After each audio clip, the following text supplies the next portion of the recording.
옷을 다시 찾자, 이런 말씀으로 설교를 전하겠습니다. 유다 나라가 기원전 587년에 바벨론에게 망했을 때 그 모습이 어떠했는지 우리는 참으로 상상하기 힘이 듭니다.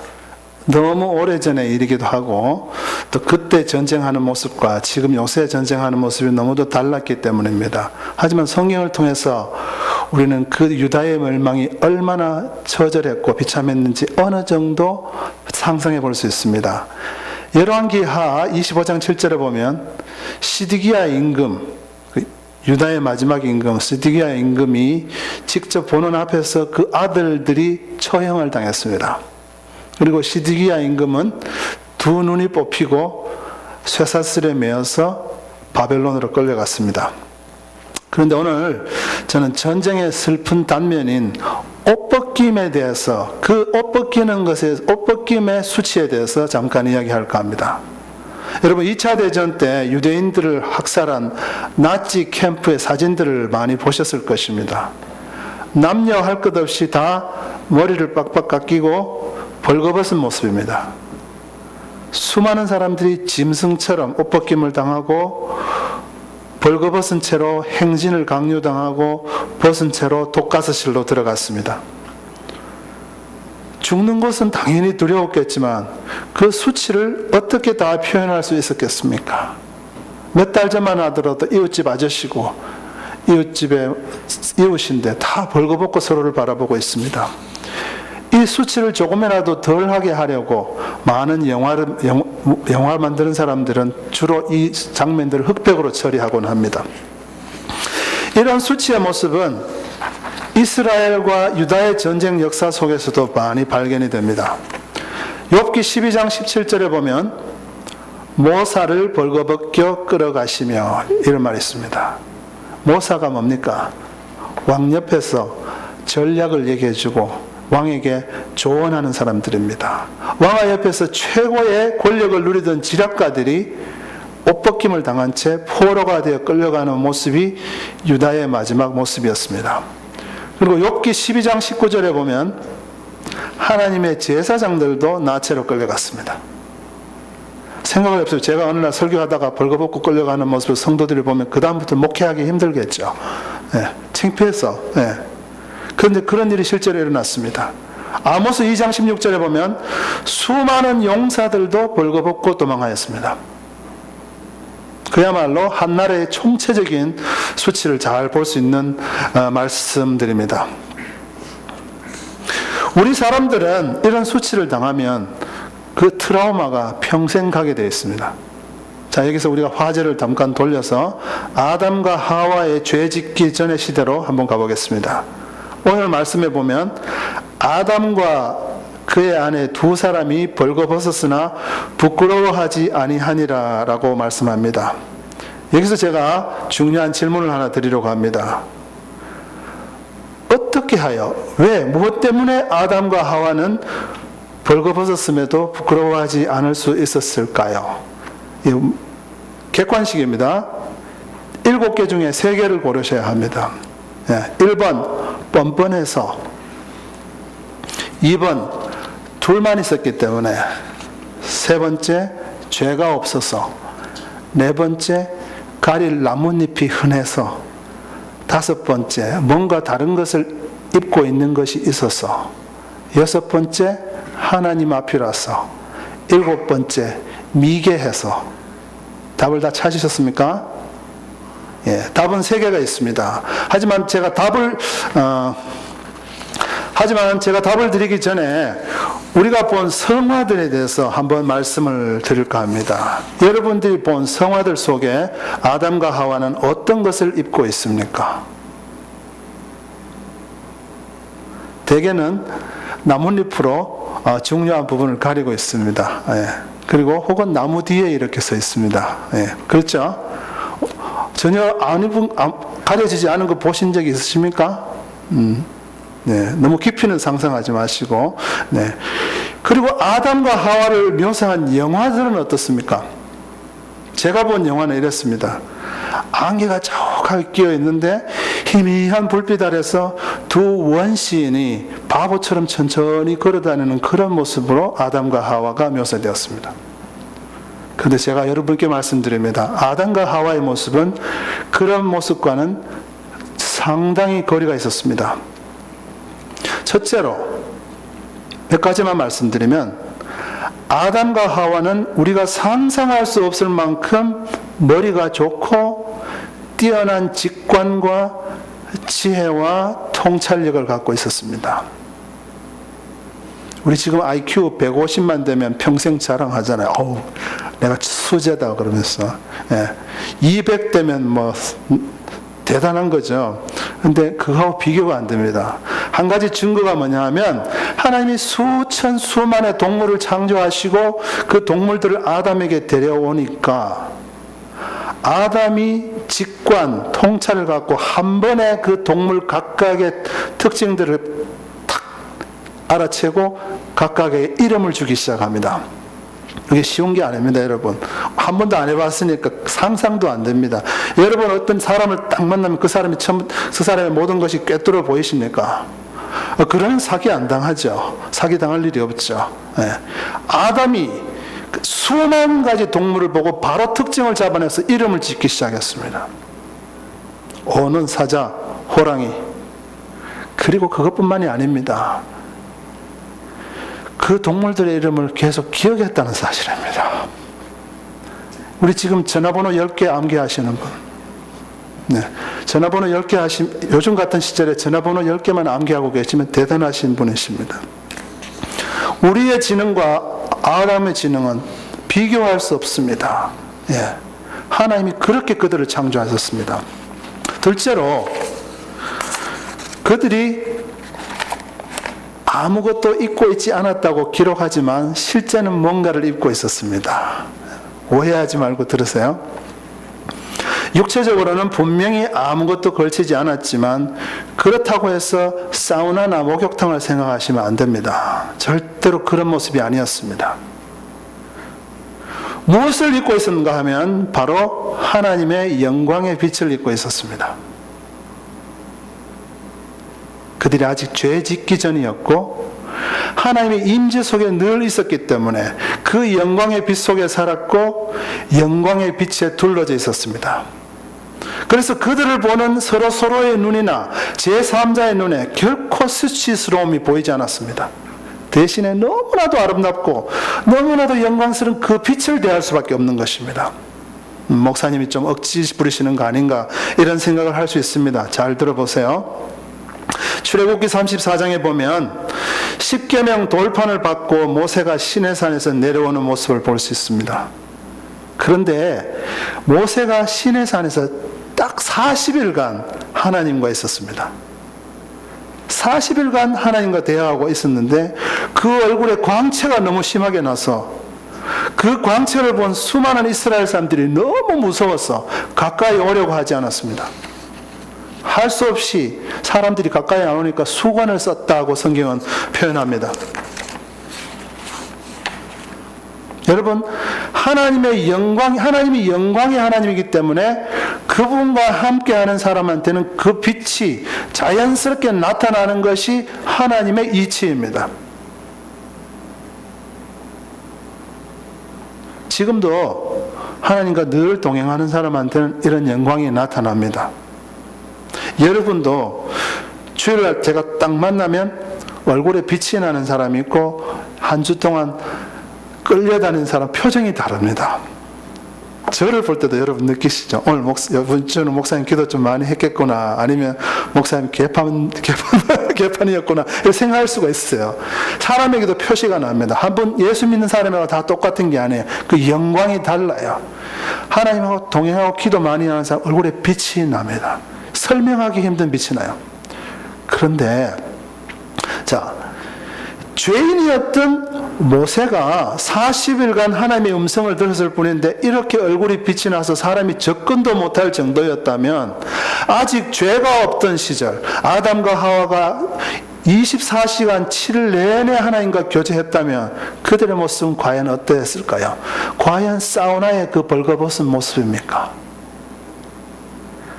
제가 모르긴 몰라도 온 전신에서 천사와 같은 빛을 발하는 존재였을 것입니다. 그 빛이 너무나도 아름다웠어. 너무 밝았어. 사실 우리가 생각하는 그 어떤 밍크 코트나 어떤 드레스보다도 더 아름다웠을 것이라는 겁니다. 이것을 쉽게 성경적인 말로 뭐라 그러느냐? 바로 영광이라고 부릅니다. 영광. 예. 우리가 이 세상에서 영광을 잃고 사니까 영광이 뭔지를 잘 몰라요. 예. 이 세상에는 그런 영광이 없어요. 예. 월드컵에서 우승한 그 영광하고 비교가 안 됩니다. 미스 코리아 선발 그 영광 비교가 안 됩니다. 이 세상이 줄 수 없는 영광입니다. 그러면 제가 아까 드렸던 질문으로 다시 돌아갑니다. 무엇 때문에 아담과 하와는 벌거벗었음에도 부끄러워하지 않았을까요? 답이 아니면 이렇게 해주세요. 뻔뻔해서, 2번 둘만 있어서, 헷갈리십니까? 3번 죄가 없어서. 답이 맞으면 이렇게 가릴 나뭇잎이 많아서. 아니죠. 뭔가 다른 입고 있는 것이 있어서. 이게 정답이에요. 뭘 입고 있었습니까? 하나님의 영광의 빛을 입고 있었어요. 6번 하나님 앞이라서. 정답. 하나님이 계시니까. 7번 미개해서. 죄가 없었고 하나님 앞에 있었고 하나님이 주신 하나님의 영광의 빛으로 돌려져 있기 때문에 그들은 부끄러움을 느낄 수가 없는 것입니다. 그런데 너무나도 슬픈 일이 생겼어요. 이렇게 좋은 영광의 빛을 어느 날 이들이 송두리째 잃어버리고 맙니다. 무슨 일이 일어났습니까? 그들이 에덴 동산에서 쫓겨나 버렸습니다. 쫓겨나 버렸어요. 다시 말해서 하나님의 임재 밖으로 버려졌습니다.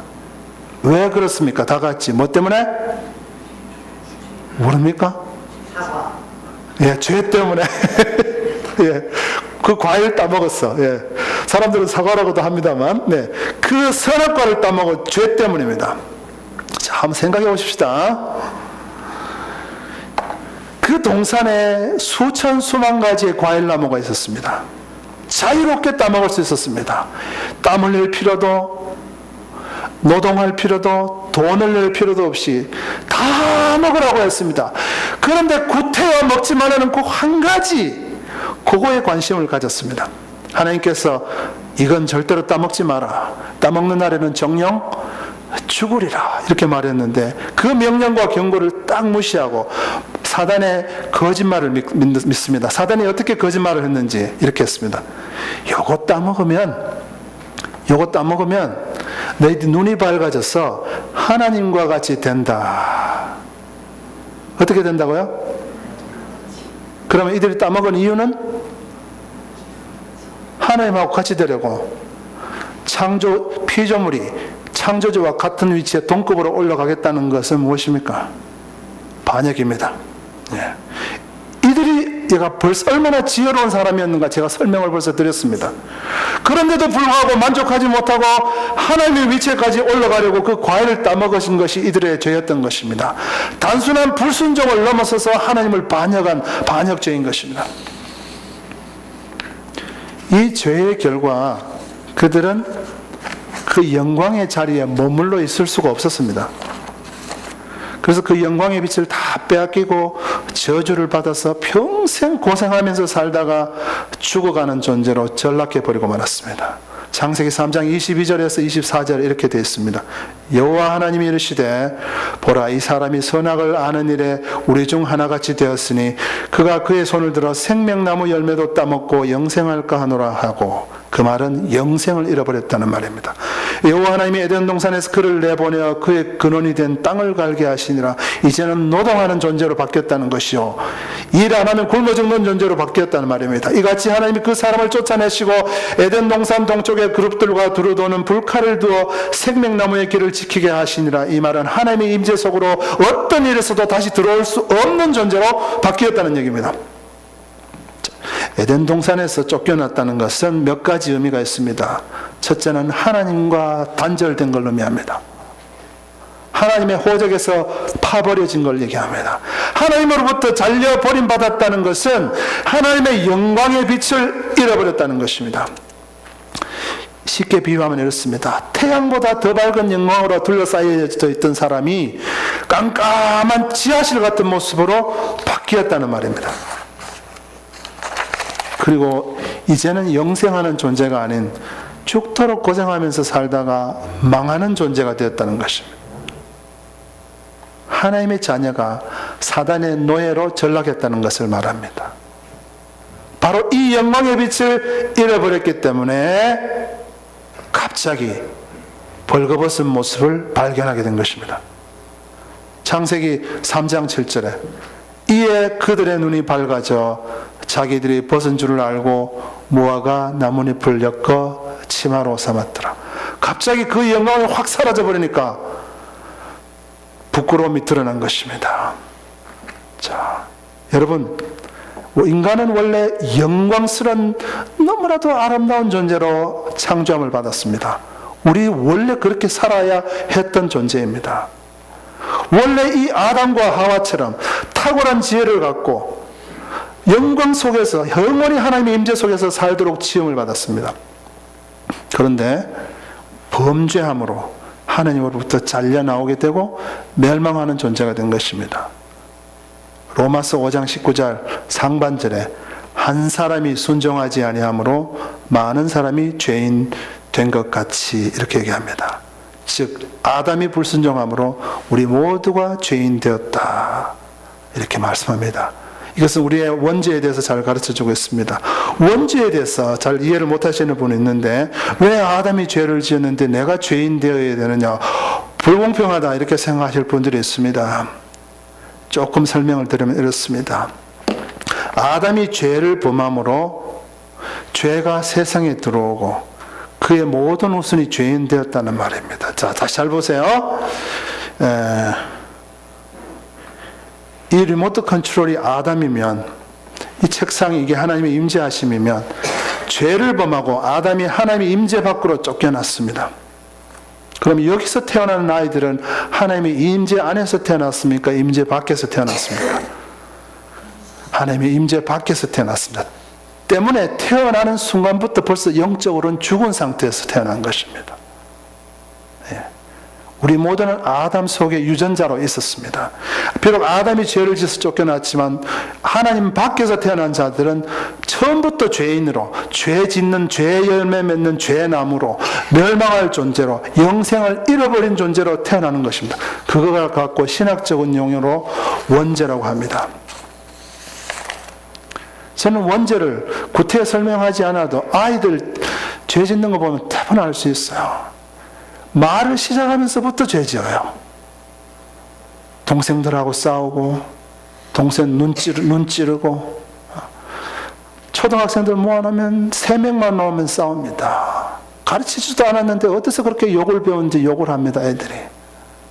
이게 우리가 죄 가운데 태어났기 때문에 그렇습니다. 그 말은 우리가 죄를 지어서 죄인이 되는 것이 아니고 죄인이기 때문에 죄를 짓는 것입니다. 이해하시길 바랍니다. 우리가 죄를 지어서 죄인이 되는 것이 아니고 죄인으로 태어났기 때문에 죄 열매를 계속 맺는 것입니다. 그리고 타고난 죄성과 죄를 언급하지 않는다 하더라도 하나님 앞에서 죄를 짓지 아니하는 사람은 한 사람도 없습니다. 옛날에 코미디언이 그러더라고. 내 평생 소원이 거짓말 한번 하는 거라고. 그래서 사람들이 막 웃었어요. 그 말은 다 거짓말하고 다 죄 짓는단 말이죠. 로마서 3장 23절에 모든 사람이 죄를 범하였음에 하나님의 영광에 이르지 못하다니. 모든 사람이, 한 사람도 예외가 없습니다. 모든 사람이 죄를 지었다는 말은 모든 사람이 멸망할 존재가 되었다는 말이고 모든 사람이 지옥 갈 존재라는 말입니다. 또 그 말은 무슨 말인가 하면 모든 사람이 이 멸망에서 건짐받아야 할, 즉 구원이 필요한 존재란 말입니다.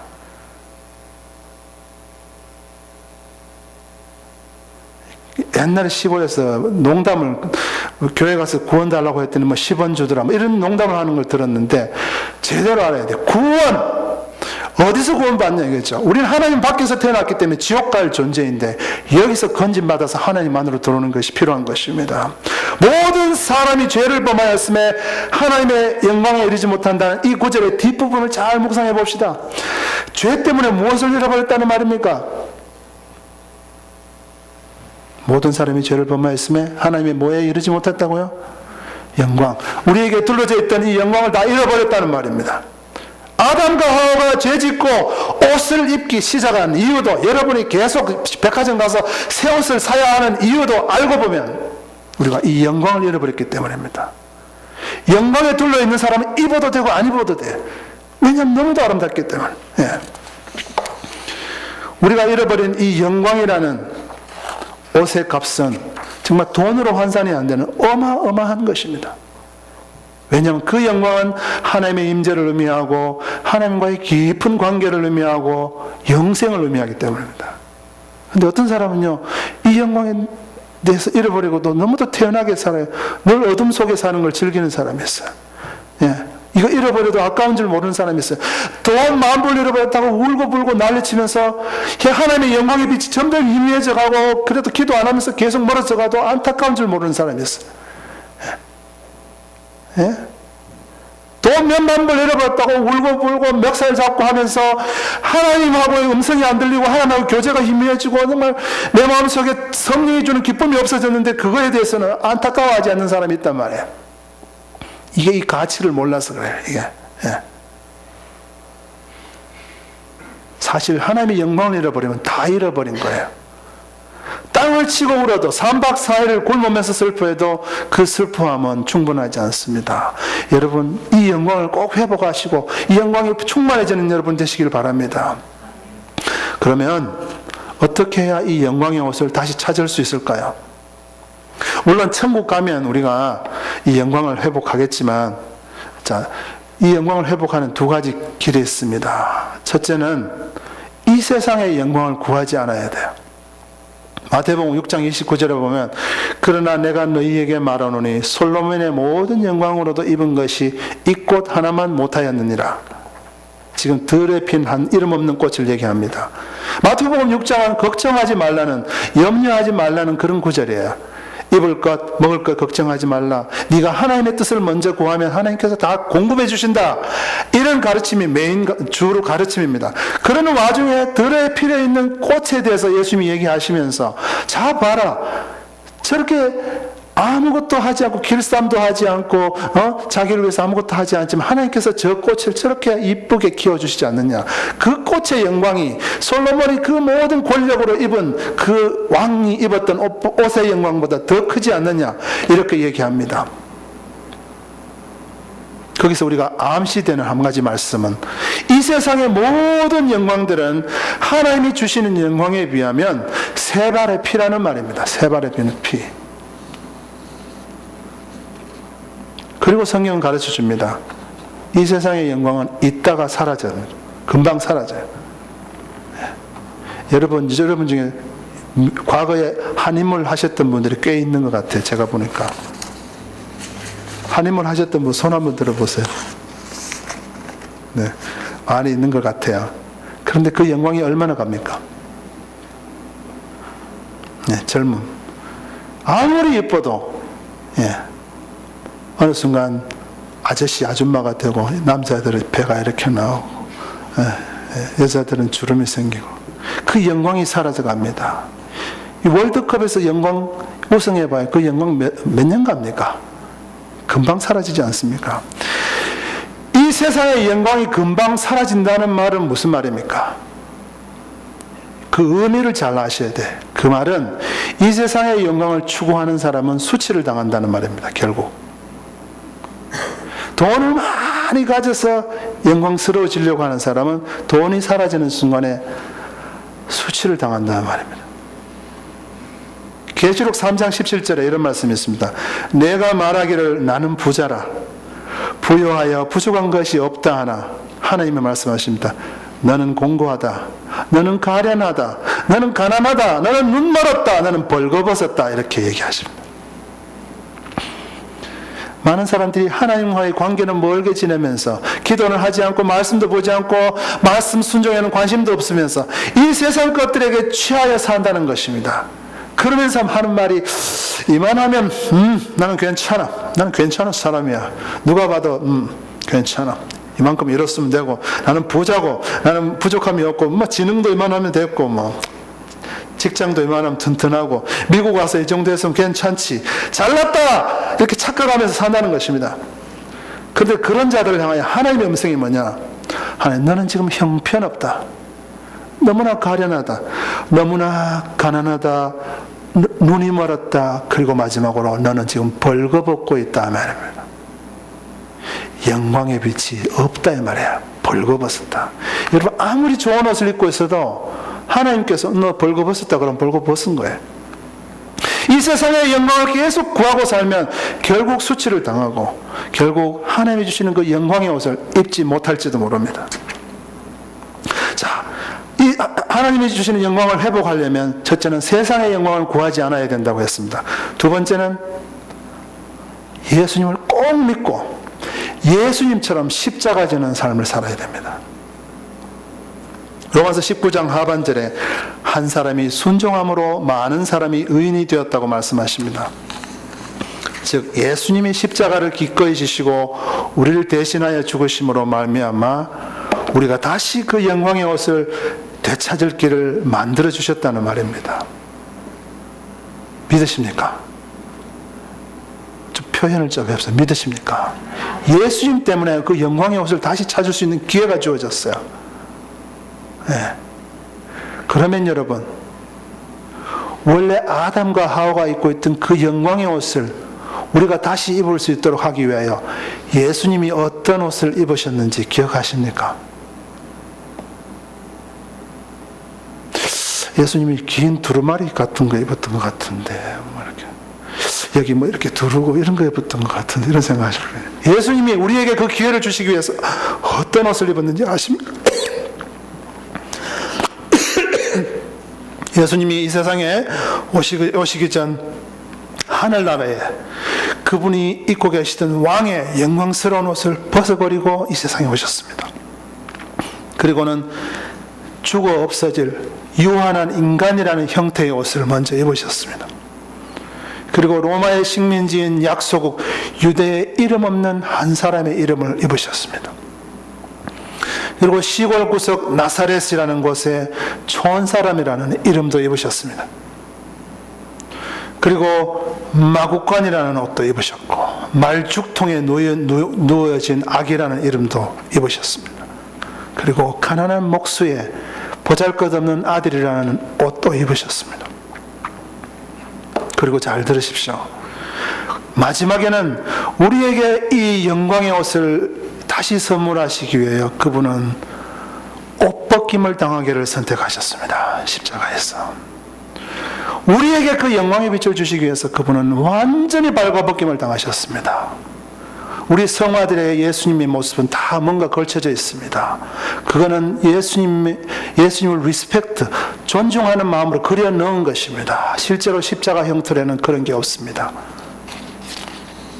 요한복음 19장 23절 24절에 보면 군인들이 예수를 십자가에 못 박고 그의 옷을 취하여 네 깃에 나누어 각각 한 깃씩 얻고 속옷도 취하니 이 속옷은 호지 아니하고 위에서부터 통으로 짠 것이라. 군인들이 서로 말하되 이것은 찢지 말고 누가 얻나 제비 뽑자 하니 이는 성경이 그들이 내 옷을 나누고 내 옷을 제비 뽑나이다 한 것을 응하게 하려 함이라. 군인들은 이런 일을 하고 이 말씀 읽을 때 제비 뽑았구나, 이것만 보면 성경 헛읽은 겁니다.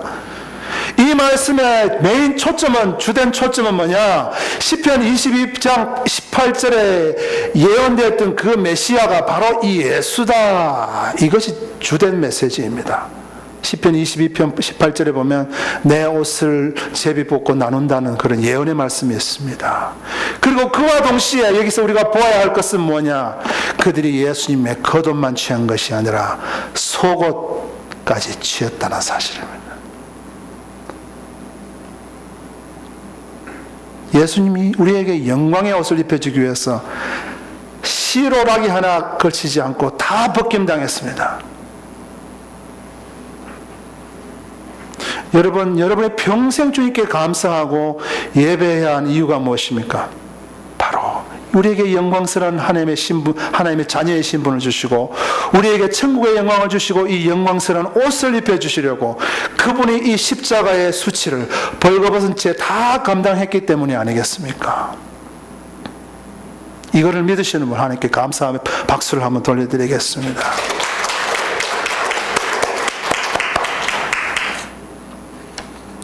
여러분, 예수만 믿고 대충 살면 이런 영광의 옷을 똑같은 걸 받을 거라고 생각하지 마십시오. 고린도전서 15장 40절 42절에 보면 하늘에 속한 형체 있고 땅에 속한 형체도 있으나 하늘에 속한 것의 영광이 따로 있고 땅에 속한 것의 영광이 따로 있으니 해의 영광이 다르고 달의 영광이 다르며 별의 영광도 다른데 별과 별의 영광도 다르도다. 죽은 자의 부활도 그와 같으니. 여러분이 예수를 믿어도 이 세상에 속한 삶을 산다면 하늘에 속한 삶을 사는 사람과 결코 같은 영광을 받을 수가 없습니다. 오로지 하늘에 속한 삶을 사는 사람만 하나님이 준비하신 그 영광의 옷을 입을 것입니다. 이 세상에서 자기 멋대로 살다가 죽기 직전에 예수님 믿는다고 하고 꼴깍 죽은 사람, 그 사람의 영광과 이 세상에서 십자가를 진 사람의 영광이 어찌 같으냐 이 말입니다. 오로지 예수님처럼 십자가 지는 사람, 예수님처럼 다른 영혼들을 위해 기꺼이 수고하고 희생하고 수치를 감수하는 자만이 예수님처럼 참된 영광에 들어갈 것입니다. 지금 이 중에도 하나님의 일을 위해서 고난을 겪고 있는 분들이 있습니다. 하나님의 일을 위해서, 하나님의 나라를 위해서 수고하시고 희생하시고 때로는 수치를 당하고 계시는 분들 있습니다. 힘내시기 바랍니다. 힘내세요. 지금 여러분이 받는 그 고난과 천국에서 받을 영광은 비교가 되지 않습니다. 여러분이 받을 영광은 지금 이 땅에서 여러분 흘리는 눈물과 수치와 어떤 벌거벗음도 다 가리고 남을 위대한 영광입니다. 힘내시기 바랍니다. 그리고 아직 주를 위하여 고난받기를 주저하시는 분 계십니까? 아직도 주를 위해서 고난받아 보신 적이 전혀 없으신 분들 계십니까? 그러면 이 말씀을 꼭 명심하십시오.